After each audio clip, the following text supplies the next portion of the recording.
était en train de célébrer la deuxième édition de Dakar Industrie 2023 en marge quand même des assises de l'entreprise. Aujourd'hui, vous avez avec nous les membres du bureau du SPIS. Le SPIS, c'est quelques entreprises, disons les entreprises majeures. Le SPIS, c'est 1500 milliards quand même de chiffre d'affaires et plus de 15 000 emplois. Vous avez suivi toutes ces pléthores d'industries qui sont membres du SPIS. Et là, nous sommes là pour quand même plaider et voir le consommer, le produire et consommer sénégalais. Donc vous avez pu voir tous ces stands, tous ces gens de l'agro-industrie et même aussi d'autres structures qui sont dans le ciment ou des industries de support de l'industrie. Donc aujourd'hui, vous pouvez voir que le produire et consommer sénégalais est quelque chose de réel pour les entreprises sénégalaises.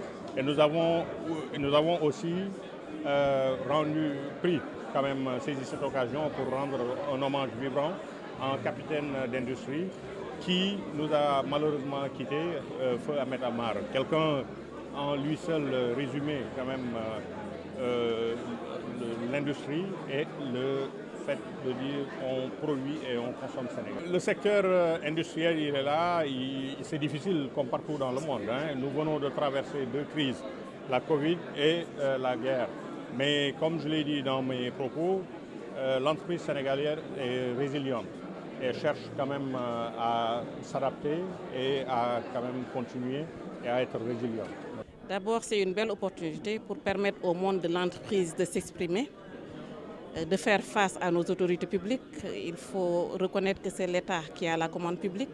Donc en tant qu'entreprise, nous avons besoin que l'économie se développe pour pouvoir donc nous-mêmes nous épanouir, créer des emplois. Je rappelle encore une fois que c'est au secteur privé national de créer des emplois, ce n'est pas à l'État.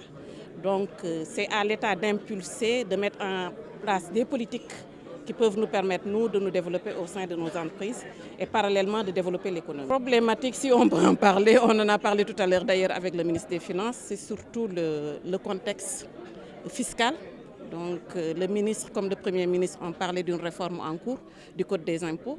Nous applaudissons vivement. Nous souhaitons également être associés dans tout le processus pour pouvoir donner nos avis, également contribuer en donnant nos idées.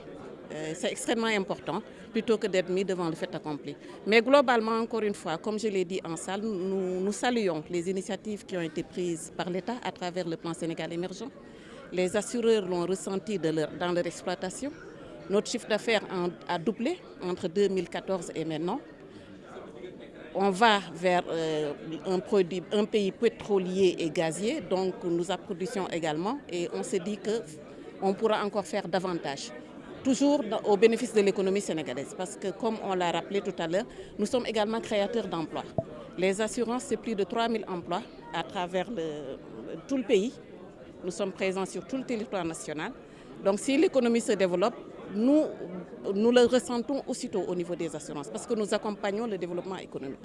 Donc nous applaudissons vivement à ce qu'on veut faire de Dakar en tant que place financière. Ça veut dire que nous allons attirer vers nous des investisseurs internationaux. Du côté des assurances, j'en ai parlé tout à l'heure, nous aurons peut-être à accueillir des réassureurs de classe mondiale. Donc tout cela est important, mais il faut toute une réglementation pour accompagner. Tout à l'heure, donc, nous vous parlons de l'apport des assureurs dans l'économie.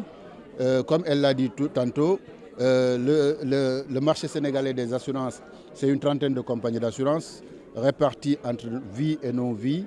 C'est plus de 2 milliards de chiffre d'affaires. Le ministre l'a dit, le ministre l'a dit tout à l'heure, 200 milliards de chiffre d'affaires, 100 milliards en 2014. En 2014 et maintenant, le chiffre d'affaires a doublé. C'est plus de 300 milliards d'actifs, c'est-à-dire d'investissements, dont 90 milliards en titre d'État. Comme elle l'a dit tantôt, c'est plus de 3 millions, plus de 3 000 emplois répartis entre les compagnies d'assurance, les courtiers, les agents généraux, sans compter tous les emplois indirects qui gravitent autour, les experts, etc. Donc l'apport des assureurs dans l'économie n'est plus discutable. C'est un apport qui est aujourd'hui très important. Le Sénégal a l'un des taux de pénétration, c'est-à-dire le taux qui mesure le chiffre d'affaires sur le PIB, le plus élevé de la zone CIMA. On est presque à 2%, là où la moyenne CIMA est à 1%. C'est plus de 100 milliards de sinistres payés au niveau du marché des assurances.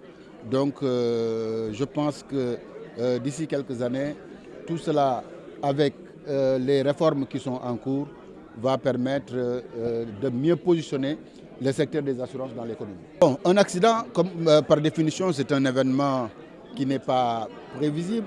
Les assureurs vont jouer leur partition. Les voitures qui sont impliquées dans ces accidents étant assurées, les prises en charge adéquates vont être faites par les assureurs. Donc il n'y a aucun souci à se faire à ce niveau. Les assureurs prendront leurs responsabilités et donc s'acquitteront de leur obligation qui est de prendre en charge tous les sinistrés, tous les dommages causés à l'occasion de ces accidents.